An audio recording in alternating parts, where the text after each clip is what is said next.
Ateísmo é amor, é viver no agora, é sentir o calor que o presente aflora.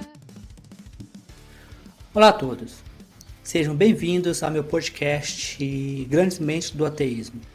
O podcast Grandes Mentes do Ateísmo ele é focado em pessoas que mudaram o mundo ateu, né? O que nós entendemos como ateísmo moderno. É importante talvez destacar que esses nomes não necessariamente significam pessoas que contribuíram diretamente, mas que foram importantes, como Carl Sagan, Albert Einstein. Eles não eram pessoas necessariamente ateias publicamente ou declaradas. Mas esse podcast também dá um foco muito forte a pessoas que contribuíram fortemente, como o neoateísmo, Christopher Hitchens, Sam Harris, Richard Dawkins, que é largamente conhecido. Então, nesse podcast, eu convido vocês a fazer uma viagem no tempo e talvez, às vezes, filosófica sobre o ateísmo, né? Como que o ateísmo evoluiu, né? Quais são as questões históricas. Mas também eu queria convidar vocês, né, aproveitando essa introdução do podcast, para conhecer os meus livros, né? São vários livros na Amazon. Eu queria recomendar para vocês especificamente agora A Revolução Ateísta. A Revolução Ateísta é um livro que eu dediquei especificamente ao ateísmo. É um livro que fala exatamente disso, né? O livro ele tem um foco na Madalyn O'Hair, que foi uma ativista ateísta norte-americana, mas o livro também fala de outros nomes e o livro é lançado em volumes, né? Esse primeiro volume está focado na Madalyn O'Hair, mas a ideia é que os próximos volumes também vão focar em outros nomes do ateísmo. Então esse podcast e o livro A Revolução Ateísta são dois complementares, né? Ou seja, esse podcast, ao produzir o podcast, eu estou preparando o material para os próximos volumes, que serão muito possivelmente dedicados a talvez nomes individuais ou grupos, né, de ateus. Então, bom episódio, bom aprendizado e boa escuta.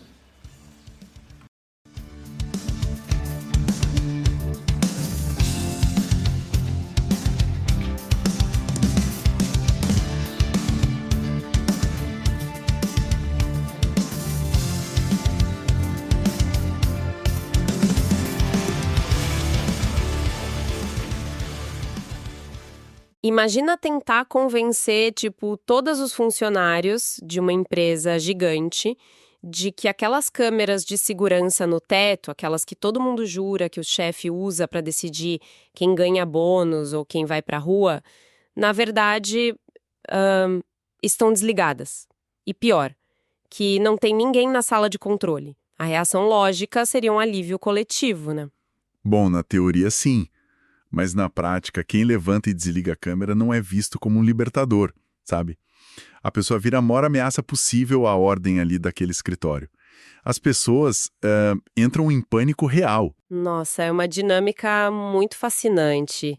E, assim, bem assustadora também. E é exatamente essa tensão psicológica que a gente vai dissecar na nossa análise de hoje. Olá a todos que acompanham os nossos mergulhos profundos. A missão hoje é explorar uma interseção bem intensa, como a literatura contemporânea sobre o ateísmo dialoga de forma impressionante com um dos textos filosóficos mais incendiários do século XIX, o Anticristo, do Friedrich Nietzsche. Exato. E olha, temos bastante chão pela frente. As nossas fontes de hoje vêm das notas e dos textos do Jorge Guerra Pires. Ele é um pesquisador com uma trajetória bem singular. Tem doutorado em bioinformática, passou por instituições tipo a Universidade de L'Aquila, na Itália, a Técnica de Gdansk, além de ter base na USP, Fiocruz, UFBA. Caramba, uma bagagem e tanto. Pois é. Uma mente totalmente treinada na modelagem rigorosa da biologia e da matemática, mas que hoje dedica a carreira de escritor a investigar a ciência, o pensamento crítico, a política e a religião. E a gente vai focar hoje principalmente em dois livros dele, O Paradoxo de Einstein e o Gibíblia, A Fábrica de Absurdos. E só de olhar as notas da pauta, já deu para ver que a gente vai pisar em alguns calos históricos bem sensíveis hoje. Então, é importante fazer aquela ressalva clássica para estabelecer as regras do jogo para quem escuta a gente. Com certeza. É fundamental deixar claro que o material do autor e as análises do próprio Nietzsche contêm críticas contundentes, às vezes bem ásperas, né? A dogmas, instituições religiosas e até figuras políticas de várias vertentes, tanto da esquerda quanto da direita. Sim. E o nosso objetivo aqui não é, de forma alguma, endossar ou tomar partido de nenhum desses lados, certo? A gente está aqui para atuar como analistas neutros. Vamos relatar e desmontar os argumentos exatamente como eles estão nas fontes originais, só para entender como essa engenharia de pensamento funciona. Perfeito. É observar a arquitetura da ideia sem necessariamente comprar a casa.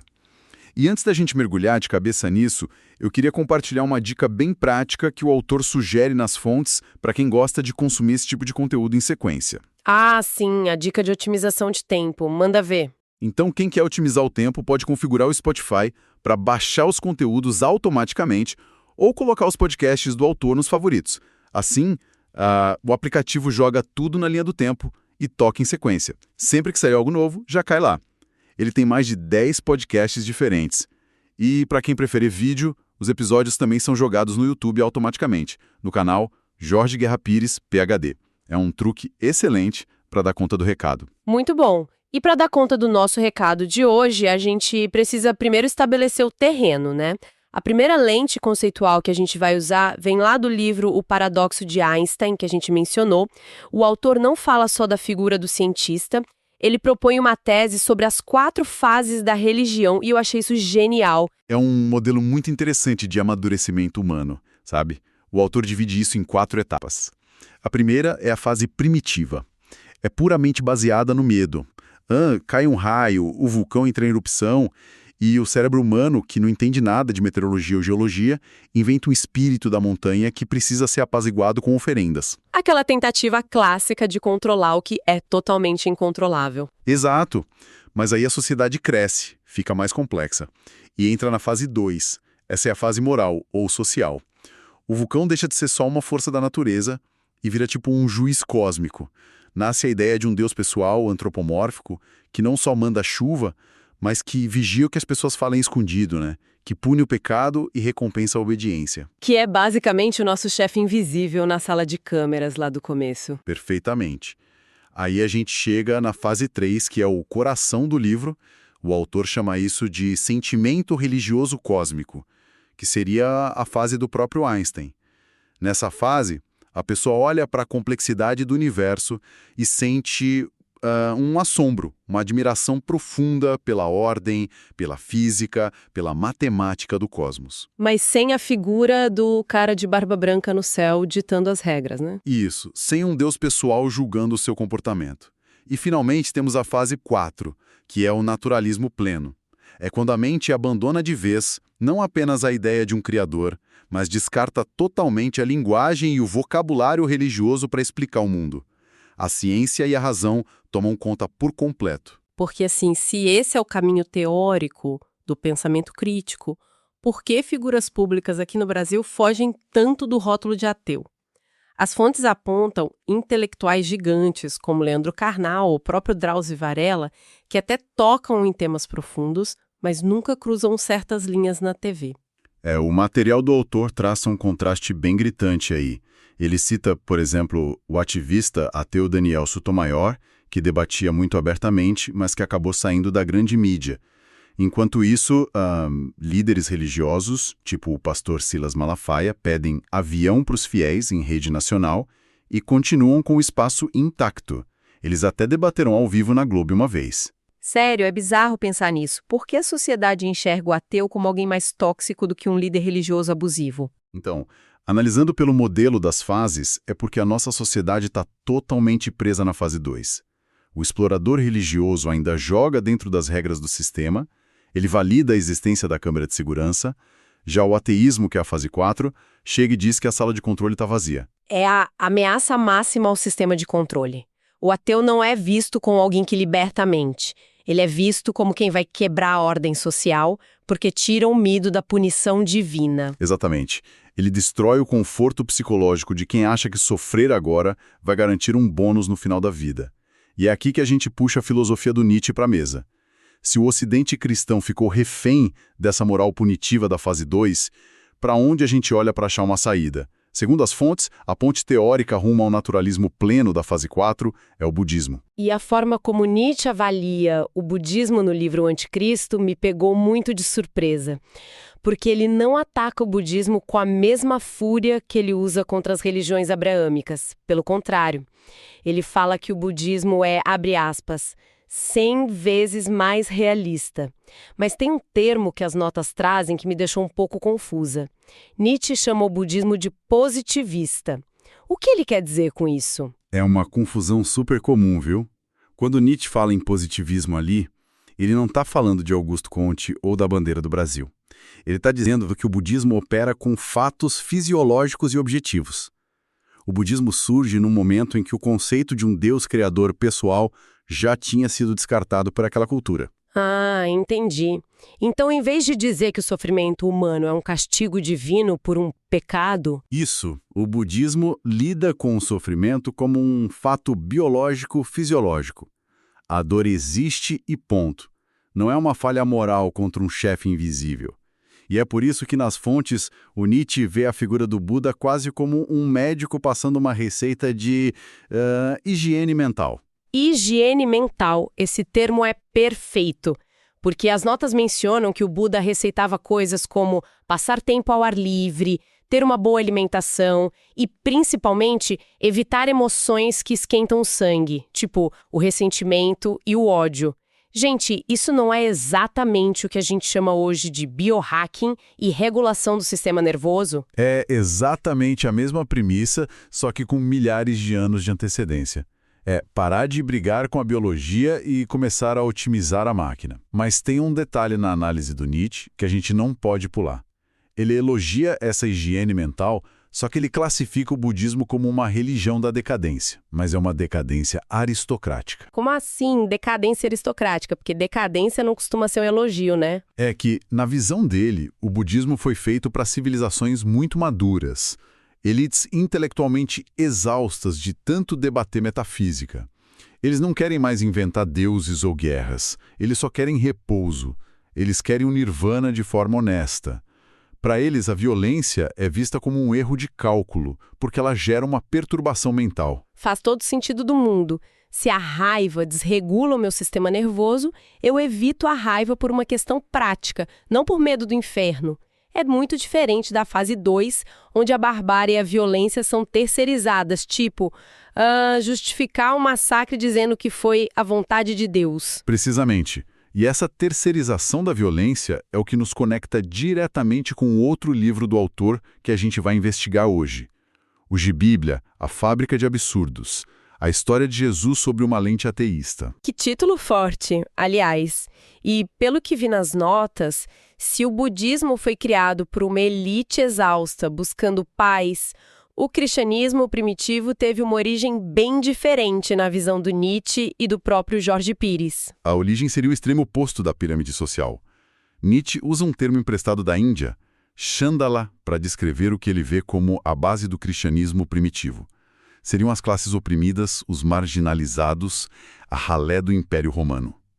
Um grupo sem poder militar, sem influência e sem dinheiro. Ou seja, na vida real objetiva, eles eram os perdedores do sistema. Não tinham como vencer o Império Romano na força. Exato. Como eles não tinham poder real, qual foi a solução psicológica?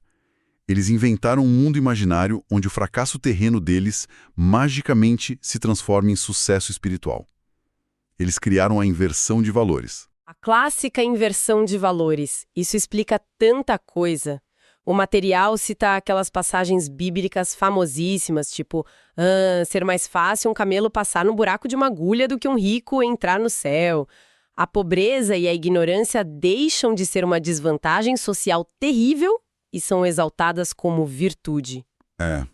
É a vingança do ressentimento. Como eles não podiam punir os ricos em Roma, eles inventaram um lugar onde Deus faria esse trabalho sujo pela eternidade. O conceito de pecado precisou ser inventado justamente para sujar a realidade, para fazer quem é saudável e próspero se sentir culpado. A moralidade virou uma arma na mão de quem não tinha espada. E isso me leva a uma tese do livro Gibíblia que me deixou parada pensando um tempão. O autor argumenta que todas aquelas histórias absurdas da Bíblia, cobras que falam, mares se abrindo, zumbis ressuscitando, que isso não é só metáfora poética. O absurdo é, na verdade, uma ferramenta ativa de filtragem. Como uma barreira de entrada, né? Isso, porque, pensa bem, se a pessoa aceita engolir um absurdo lógico que desafia todas as leis da física, ela já entregou o pensamento crítico dela de bandeja para a instituição. A submissão mental já está garantida ali. É uma sacada brutal. E faz muito sentido. O livro do autor, inclusive, faz uma análise profunda sobre isso num outro título da mesma série. O Seria a Bíblia um livro científico? Lá ele explica direitinho por que a Bíblia não deve ser levada a sério de um ponto de vista lógico e ensina como argumentar contra ela. Esse livro tem até versão em audiolivro com mais de 10 horas, usando 3 vozes diferentes para melhorar a experiência. Nossa, 10 horas de áudio com 3 vozes é uma super produção. Deve ajudar muito a digerir toda essa densidade teórica. E quando você desliga a lógica, coisas horríveis são justificadas, né? O autor exemplifica isso com aquela matança dos amalequitas no Velho Testamento.